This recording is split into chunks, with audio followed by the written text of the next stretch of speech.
Students, today I will teach you new lecture, that is chemical kinetics.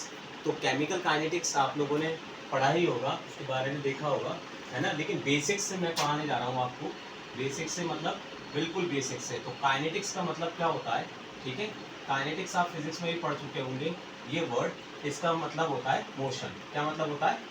Motion. Okay, motion. और chemical तो आप समझ ही चुके होंगे। केमिकल मतलब केमिकली जो स्पीसीज रिएक्ट किए तो उसको बोलते हैं केमिकल्स, है ना। तो हम यहाँ पर देखेंगे कि केमिकली रिएक्शंस कैसे प्रोसीड करती हैं, है ना। उनका मोशन क्या है, उनका रेट क्या है, ठीक है। तो पहले की आपको नॉलेज होगी थर्मोडायनेमिक्स में। आप थर्मोडायनेमिक्स ने क्या बताया, थर्मोडायनेमिक्स में हमें ये पता चला कि फिजिबिलिटी ऑफ द रिएक्शन, है ना। उसके बारे में बताया कि कितना रिएक्शन फिजिबल है, मतलब ये होगा और कब तक होगा, है ना। ये नहीं बताया हमें। इनिशियल और फाइनल स्टेज बता दिया, लेकिन ये नहीं बताया कि कितने रेट से होगा, कब कंप्लीट होगा। ये सारी चीज़ें हमें थर्मोडायनेमिक्स में नहीं बताई। लेकिन हमें केमिकल काइनेटिक्स में ये पता चलता है कि केमिकल काइनेटिक्स में कब रिएक्शन कंप्लीट होगा। लेकिन हमें थर्मोडायनेमिक्स में ये नहीं बताया कि कितनी फिजिबिलिटी का उसकी कब कंप्लीट होगा वो रिएक्शन, है ना। तो मैं आपको बताने जा रहा हूँ पहले बात पढ़ते हैं जो हमें फिजिबिलिटी ऑफ द रिएक्शन क्या बताया था। थर्मोडायनेमिक्स में हमने पढ़ा था feasibility tells us about feasibility of the reaction means reaction का इसका मतलब है थर्मोडायनेमिक फिजिबल है या नहीं है, ठीक है। बस इतना बता दिया, लेकिन ये नहीं बताया किस रेट से होगा और कितना फास्ट होगा, कितना स्लो होगा या कब कंप्लीट होगा, ठीक है। इसके लिए हम केमिकल काइनेटिक्स की स्टडी करते हैं स्टूडेंट। तो सबसे पहले थर्मोडायनेमिक्स में हमें क्या नहीं बताया था, हमें क्या क्या नहीं बताया था। The speed of the reaction, इसके बारे में नहीं बताया था। The speed of the reaction, okay student. दूसरा पॉइंट क्या है, मैकेनिज्म के बारे में नहीं बताया, ठीक है। और तीसरा factors on which speed of the reaction depend, factor on which speed of the reaction depends।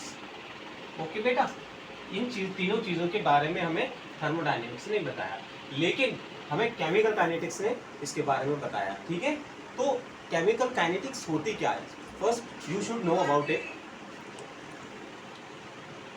The branch of chemistry which deals with the study of chemical reaction, ठीक है।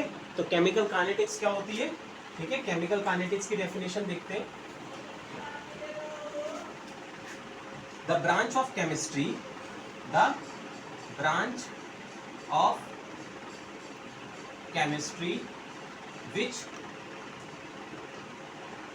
which deals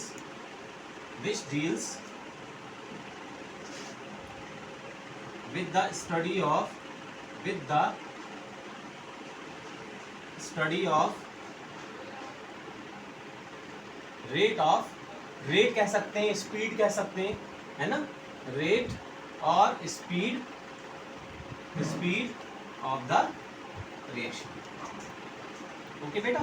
ये केमिकल काइनेटिक्स है। The branch of chemistry which deals with the study of rate और speed of the chemical reaction, है ना। Chemical reaction यहाँ आएगा, chemical reaction, ठीक है। अब केमिकल रिएक्शन कितने टाइप्स की होती हैं, तो टाइप्स ऑफ, हेडिंग डालिए टाइप्स ऑफ केमिकल रिएक्शन, ठीक है। पहली तो टाइप्स ऑफ केमिकल रिएक्शन, तो पहला हम देखेंगे बेटा वेरी स्लो, ठीक है। बीच में हम देखेंगे मॉडरेट, ठीक है। और तीसरे में हम देखेंगे वेरी फास्ट, ठीक है। वेरी स्लो का मतलब है बहुत ज्यादा स्लो, 4 से 5 साल लग रहे हैं उसको कंप्लीट होने में, या 2 से 3 महीने। तो ऐसी रिएक्शन का रेट हम फाइंड नहीं कर सकते, ठीक है। 2 महीने लग रहे हैं, मान लो 3 महीने लग रहे हैं, तो कैसे आप इतना थोड़ी रुकेंगे कि इसका रेट देखने के लिए, है ना। तो इसको भी हम नहीं पढ़ते, ठीक है। मॉडरेट का मतलब है ना ज्यादा स्लो ना ज्यादा फास्ट, है ना। तो हम इसकी स्टडी करेंगे। और वेरी फास्ट का मतलब क्या हो गया, वेरी फास्ट मींस सेकंड से भी कम में हो गई, है ना। जैसे प्रेसिपिटेट की रिएक्शन है, प्रेसिपिटेट बनता है तो वेरी फास्ट रिएक्शन में आता है ना। मैं आपको एक दो एग्जाम्पल करा दूंगा इसके, ताकि आप आइडेंटिफाई कर सकें, है ना। ठीक है स्टूडेंट्स।